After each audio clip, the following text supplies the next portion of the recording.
नमस्कार दोस्तों, जय हिंद, जय भारत। मैं नितिन गुसाई आपका स्वागत करता हूं अपने YouTube चैनल ज्ञानी नितिन में। तो दोस्तों, आज हम एक बहुत ही महत्वपूर्ण जो सिनेरियो चल रहा है आज की राजनीति में, आई थिंक बहुत ही ज्वलंत मुद्दा है ये। कुछ हेट स्पीचेस हुई हैं दोनों तरफ से, आई मीन ओपोनेंट पार्टीज़ की तरफ से भी हुई है, रूलिंग पार्टीज़ की तरफ से भी हुई है। उसी के आधार पे कुछ बड़े बड़े लीडर्स हैं जिन्होंने बहुत ज़्यादा संवेदनशील बयानबाजियां करी हैं। आज की राजनीति को देखते हुए ये बयानबाजी मेरे ख्याल में नहीं होनी चाहिए, पर जब ये हुई है तो इसका एनालिसिस करना बहुत ज़रूरी है और हम इसका एनालिसिस आज आप लोगों के लिए करने आए हैं। और चैनल को आप सब्सक्राइब कीजिए, वीडियो को शेयर कीजिए, बेल आइकन को हिट कीजिए सो दैट आपके पास हमारे नोटिफिकेशंस आते रहें और आप हमारे साथ हर एक प्रचलित मुद्दे पे जुड़े रहें। हम आपको उसके बारे में अपडेट देते रहेंगे, जो भी हमारे पास नॉलेज होगी हम आपके साथ शेयर करते रहेंगे। तो चलिए दोस्तों, आते हैं मुद्दे पे सीधा। आजकल पिछले कुछ दिनों में आपने देखा होगा कई बयान, बहुत ज़्यादा हेट स्पीचेस हुई हैं दोनों तरफ से, आई मीन सरकार की तरफ से भी और अपोनेंट पार्टीज की तरफ से भी। उनमें जो सबसे ज़्यादा चर्चित जो बयान हुआ, जो टिप्पणियाँ हुई, उनमें से एक बयान है जो कि है महाराष्ट्र की लीडर हैं, अमरावती से आती हैं, नवनीत राणा, जो हाल ही में अभी बीजेपी में शामिल हुई हैं। और ये बहुत ज़्यादा प्रचलन में आई थी जब इन्होंने उद्धव ठाकरे का विरोध किया था महाराष्ट्र में, और हनुमान चालीसा को लेकर इनको जेल में भेजा गया था। 14 दिन की न्यायिक हिरासत इनको उद्धव सरकार में इनको जेल हुई थी। जब ये हनुमान चालीसा को लेकर ये सड़क पर बैठ के इन्होंने प्रदर्शन किया था तो उद्धव ठाकरे की सरकार ने इनको गिरफ्तार कर लिया था। उसके बाद से ये भाजपा और भारतीय जनता पार्टी के साथ जुड़ती चली गई और कहीं ना कहीं इन्होंने एक अपनी साख भारतीय राजनीति में आज बना ली है। तो नवनीत राणा का हाल ही में एक बहुत विवादित बयान आया जो कि था हैदराबाद के ओवैसी बंधुओं के ऊपर। अच्छा, हैदराबाद के ओवैसी बंधु अपने में ही बहुत चर्चित पर्सनैलिटीज़ हैं, बट फिर भी मैं आपको एक कॉन्टेक्स्ट याद दिलाता हूँ।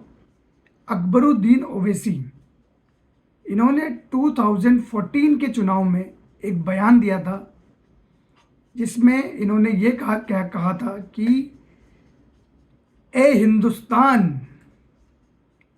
तुम 100 करोड़ हो और हम 25 करोड़ हैं। 15 मिनट के लिए आप पुलिस हटा लो और आपको पता लग जाएगा कि किस में कितना दम है। तो ऑब्वियसली ये भी एक हेट स्पीच थी। तो इसी हेट स्पीच को कोट करते हुए आज भारतीय जनता पार्टी की जो प्रत्याशी हैं अमरावती से, वो आई थी हैदराबाद में, जिस सीट पे चुनाव हो भी चुका है, उसी की एक महिला प्रत्याशी माधवी लता जी के प्रचार में वो आई थी। तो उन्होंने वहाँ पे अकबरुद्दीन ओवैसी के उस बयान को कोट करते हुए कहा है कि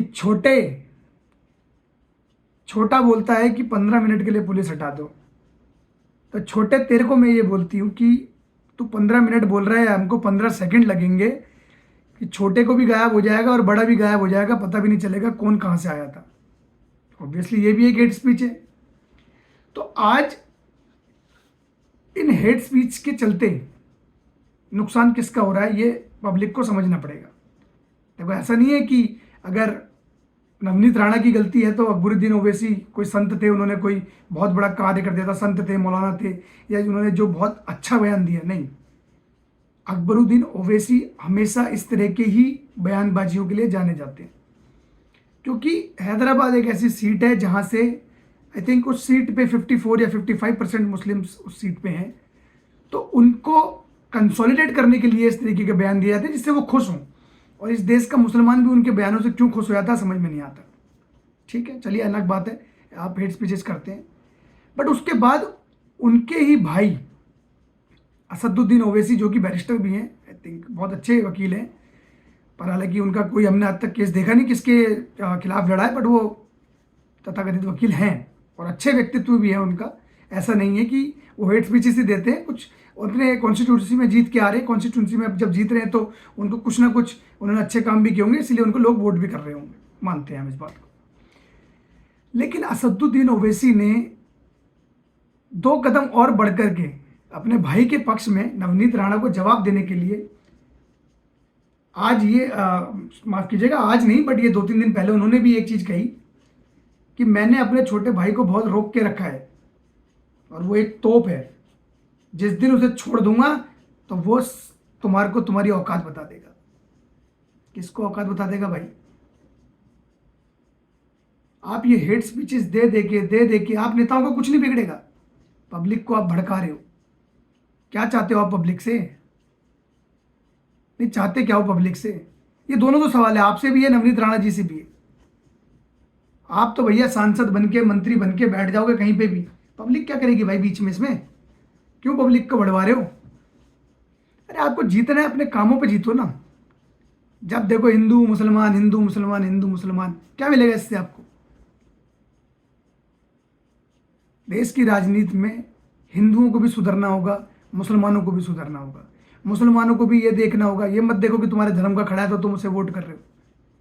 असल में उसने तुम्हारे लिए क्या किया है, उस चीज को देखो। और कहीं ना कहीं ये हेट स्पीचेस की स्टार्टिंग ओवैसी बंधुओं की तरफ से होती है। आप कभी भी देखो, क्यों आप मुद्दा देते हो भाई? कांग्रेस आपको गाली देती है, AIMIM को, आपकी पार्टी को, कि आप बीजेपी की बी टीम हो। आप कांग्रेस को कह देते हो कि ये बीजेपी की बी टीम है, तो किस पे किसको भरोसा करेगा कोई किसके ऊपर? पब्लिक को लड़ाना बंद कीजिए, नवनीत राणा जी भी और आप भी, ओवैसी बंधु। पब्लिक को लड़वाने का आपको कोई अधिकार नहीं है। आपको राजनीति करनी है, साफ सुथरी राजनीति कीजिए। अगर आप राजनीति नहीं कर सकते, संन्यास दीजिए और जाइए यहाँ से। अरे बहुत मुसलमान है भाई इस देश में, वो लड़ लेंगे उस सीट से, कोई तुम्हारी खैरात थोड़ी है वो। और ऐसी नवनीत राणा जी, आप अपनी लोकसभा पे थोड़ा फोकस कीजिए, अमरावती में आप फोकस कीजिए। आपको स्टार प्रचारक जरूर बनाया, लेकिन इस तरह के बयानबाजी करने के लिए आपको नहीं बनाया। इस समय उन्होंने आपके किसी भी चीज को लेकर उन्होंने कोई गलत टिप्पणी नहीं की थी, जो आपने उनके ऊपर टिप्पणी कर दी सीधा। आपने 2014 के उनके बयान को कोट किया, लेकिन आपकी भी सरासर गलती है इसमें। आप इस तरीके के हेट स्पीचेस नहीं दे सकते। कहीं ना कहीं चुनाव आयोग को इस पर संज्ञान लेना चाहिए। इन हेट स्पीचेस को अगर नहीं रोका जाएगा तो ये आने वाले वक्त में समाज में और गहरी खाई को और गहरा करता चले जाएगा, जो कि हिंदुस्तान में हिंदुओं और मुसलमान सबके लिए ये बहुत घातक है। इससे आपको आगाह मैं आज कर रहा हूँ। सारे व्यूअर्स से मैं यही कहूँगा कि इन हेट स्पीचेस को आप सिरे से नकारिए, किसी भी तरफ मत सोचिए। आप अपने कैंडिडेट को देखिए, आप अपने कैंडिडेट की क्षमता को देखिए। हाँ, ये मैं हर बार कहता हूँ, हमेशा कहूँगा और कहता रहूँगा, पार्टी को आप जरूर देखें कि क्षेत्र में कौन सी पार्टी काम कर सकती है, राष्ट्र में कौन सी पार्टी काम कर सकती है या कर रही है, उसी को आप चुनें। एक मजबूत सरकार के लिए वोट करें। हमेशा एक अच्छे लोकतंत्र की पहचान यही है कि आप एक खिचड़ी सरकार बनाने से कोई फायदा नहीं होगा। आप एक अच्छी सरकार को चुनें जो कि समाज के हर वर्ग के प्रति कार्य करे। पुनः at the end of my video I am also wanted to request you again, both of you, Owaisi brothers and Navneet ji, please please please इस तरह की हेट स्पीचेस बंद कीजिए। इस वीडियो को बहुत ज़्यादा शेयर कीजिए दोस्तों। जितना आप इसको शेयर करेंगे हमारे देश में, हमारे देश के हित में रहेगा, हमारे देशवासियों के हित में रहेगा। जय हिंद, जय भारत।